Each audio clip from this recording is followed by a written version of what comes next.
وَإِذْ قَالَ عِيسَى ابْنُ مَرْيَمَ يَا بَنِي إِسْرَائِيلَ إِنِّي رَسُولُ اللَّهِ إِلَيْكُمْ مُصَدِّقًا لِمَا بَيْنَ يَدَيَّ مِنَ التَّوْرَاةِ وَمُبَشِّرًا بِرَسُولٍ يَأْتِي مِن بَعْدِي اسْمُهُ أَحْمَدُ فَلَمَّا جَاءَهُم بِالْبَيِّنَاتِ قَالُوا هَذَا سِحْرٌ مُبِينٌ.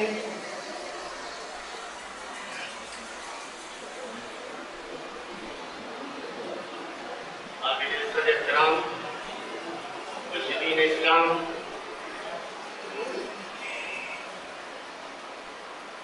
اور قابل عزت احترام ہمارے مہمان گرامی جناب قاری حافظ محمد مستقیم صاحب اور معزز حاضرین مجلس، السلام علیکم۔ آج یہ مختصر سی محفل، اگرچہ یہ مختصر ہے لیکن جس کے نام پر یہاں پر لوگ جمع ہوئے ہیں وہ بہت عظیم الشان اور جاہ و جلال کا حامل اور لولاک لما خلقت الافلاک کا پٹا لے کر اس دنیا میں آیا تھا۔ حاضرین مجلس،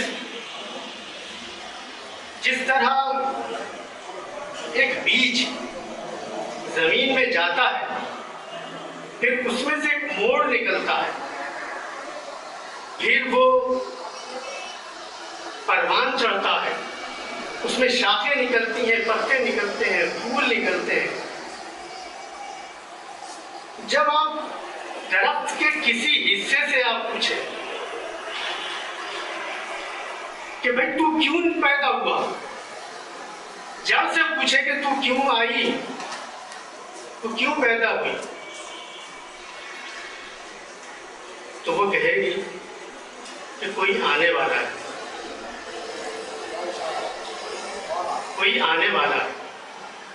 تنے سے پوچھے کہ تو کیوں پیدا ہوا، تیری پیدائش کا مقصد کیا ہے، تو وہ کہے گا کوئی آنے والا ہے۔ شاخوں سے پوچھے تو وہ بھی یہی جواب دیں گے کہ کوئی آنے والا ہے۔ پتوں سے پوچھے وہ بھی یہی جواب دیں گے کہ کوئی آنے والا ہے۔ پھولوں سے پوچھے تو وہ بھی یہی جواب دیں گے کہ کوئی آنے والا ہے۔ تو وہ آنے والا کون ہے؟ وہ آنے والا دراصل اس درخت کا ماحصل ہے، وہ اس وجہ یعنی وجہ تخلیق شجر ہے جس کی وجہ سے وہ شجر تخلیق پایا، اور وہ کیا چیز ہے؟ وہ اس درخت کا پھل ہے۔ اور اس درخت کے پھل کی خصوصیت کیا ہے؟ اس درخت کے پھل کی خصوصیت یہ ہے، اس درخت کے پھل کی خصوصیت یہ ہے کہ وہ بیج جو ابتدا میں بویا گیا تھا وہی بیج آخر میں اس پھل کے اندر نمودار ہو رہا ہے، اس پھل میں سے وہ جلوہ افروز ہے، اس پھل میں سے وہ اپنا مظہر اپنا اظہار کر رہا ہے، اس پھل کے ذریعے وہ اپنے انل موجود ہونے کا ثبوت دے رہا ہے۔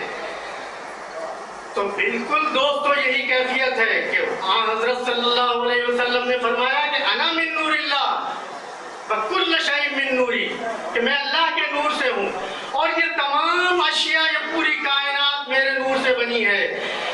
تو وہ گویا اس کائنات کا بیج تھا، وہ اس کائنات کا بیج ہے، اور وہ بیج جو اس کائنات میں اول میں تھا وہی بیج آخر میں نمودار ہوا، جو اس کائنات کا ماحصل بن کر آیا، اس کائنات کا مقصود بن کر آیا، جو اس کائنات کی یعنی اس کا وجہ تخلیق کائنات بنا، اور وہ وجود حضرت صلی اللہ علیہ وسلم کا ہے۔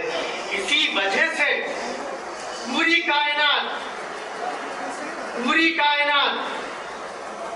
زبان حال سے یہ کہتی ہے، جب کہتی رہی جب تک وہ وجود نہیں آیا، زبان حال سے پوری کائنات یہ کہتی رہی کہ کوئی آنے والا ہے۔ جمادات یہ کہتے تھے کوئی آنے والا ہے، نباتات یہ کہتے تھے کوئی آنے والا ہے، حیوانات یہ کہتے تھے کوئی آنے والا ہے۔ پھر انسان تخلیق پایا تو انسانوں کو نطق عطا ہوا تو انہوں نے زبان حال سے کہا۔ آدم نے کہا کوئی آنے والا ہے، نوح نے کہا کوئی آنے والا ہے، ابراہیم نے کہا کوئی آنے والا ہے، موسیٰ نے کہا کوئی آنے والا ہے، عیسیٰ نے کہا کوئی آنے والا ہے۔ بنی اسرائیل کے انبیاء ہی نہیں، بنی اسرائیل کے انبیاء ہی نہیں بلکہ فارس کے پیغمبروں نے کہا کہ کوئی آنے والا ہے۔ ہندوستان کے اوتاروں نے کہا کہ کوئی آنے والا ہے۔ کسی نے کہا کہ رب الافواج آنے والا ہے، کسی نے کہا پاکستان کا مالک آنے والا ہے، کسی نے کہا محمد آنے والا ہے، نام کے ساتھ بشارت دی، کسی نے کہا احمد آنے والا ہے، کسی نے کہا استوتریتا آنے والا ہے، یعنی جس کا مطلب ہوتا ہے، استوتریتا کا مطلب ہوتا ہے احمد، یعنی بلکہ جس کی تعریف کی گئی محمد۔ اور کسی نے کہا کہ میتریہ آنے والا ہے، یعنی رحمت اللہ للعالمین، اور کسی نے کہا کہ کل کی اوتار آنے والا ہے، کسی نے کہا جگت گرو آنے والا ہے۔ گویا پوری کائنات میں اس کائنات انسانی میں جتنے بھی اللہ کے فرشتادے آئے سبوں نے آ کر یہی کہا کہ کوئی آنے والا ہے، کوئی آنے والا ہے۔ بلکہ میں تو یہاں تک کہوں گا کہ اس اللہ کے فرشتادے کی کہ اللہ کے تعلق ہونے کا ثبوت یہ تھا۔ نبی کا مطلب یہ ہوتا ہے کہ خبر دینے والا، اور اس نبی کو صرف یہی خبر دی گئی تھی، یہی بات بتائی گئی تھی، یہی بات سکھائی گئی تھی کہ اس آنے والے کی خبر دو۔ اسی لیے جس طرح اور انبیاء نے آنے کی خوشخبری دی، حضرت عیسیٰ علیہ السلام چونکہ آخری پیغمبر تھے اس لیے ان کو باقاعدہ ان پر جو کتاب نازل ہوئی اس کا نام بھی انجیل رکھا گیا۔ تو انجیل کا مطلب یہ ہوتا ہے کہ خوشخبری دینے والا۔ اسی لیے اسی آپ کو علم ہے، حالانکہ انجیل تو ایک تھی لیکن وہ 4 انجیلیں بن گئی۔ وہ 4 انجیلیں اس طرح بن گئی کہ عیسیٰ علیہ السلام نے جو کچھ فرمایا وہ ان کے حواریوں نے یا ان کے پیروکاروں نے اب اس کو ضابطۂ تحریر میں لے آئے اور وہ اپنے ناموں سے اس کو منسوب کر دیا۔ اس طرح کئی انجیلیں وجود میں آئیں، اس میں سے 4 انجیلیں نیپیا کی کونسل میں مسترد قرار پائیں، جس میں متی کی انجیل، مرقس کی انجیل، لوقا کی انجیل اور یوحنا کی انجیل، یہ 4 انجیلیں مستند قرار پائیں۔ اس کے علاوہ رسولوں کے اعمال ہیں جو حواریوں کو وہ لوگ رسول کہتے ہیں، ان کے اعمال ہیں، اور اس کے علاوہ خطوط ہیں، اور آخر میں یوحنا عارف کا مکاشفہ ہے۔ مقصد میرے کہنے کا یہ ہے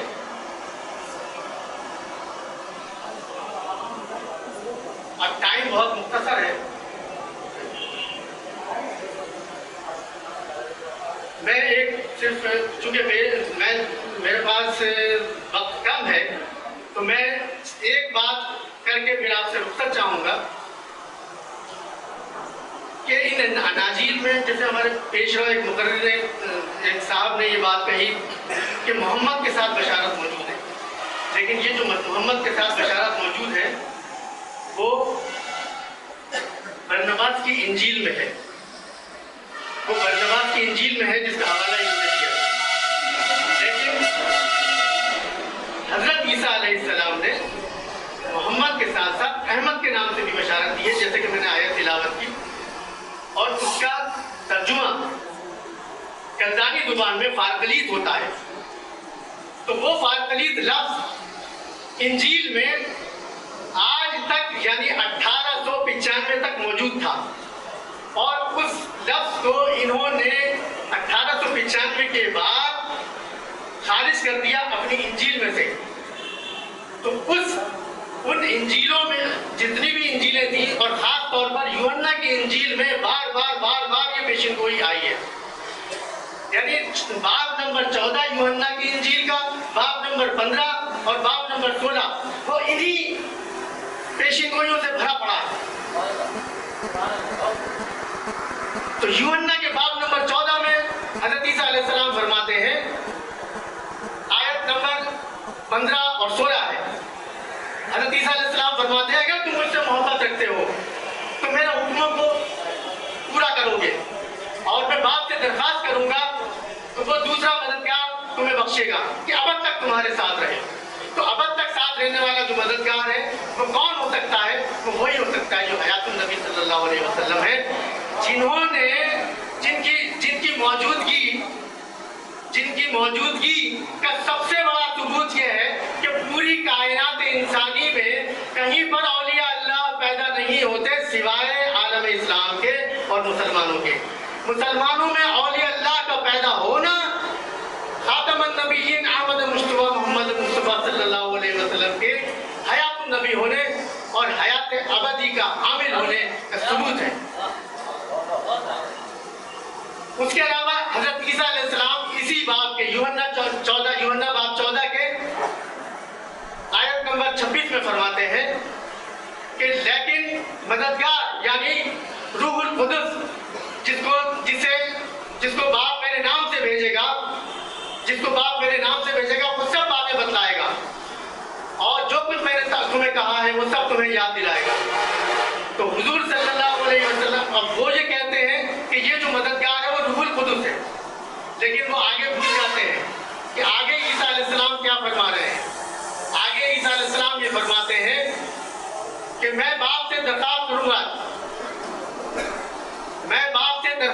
گا تو وہ دوسرا مددگار تمہیں بھیجے گا۔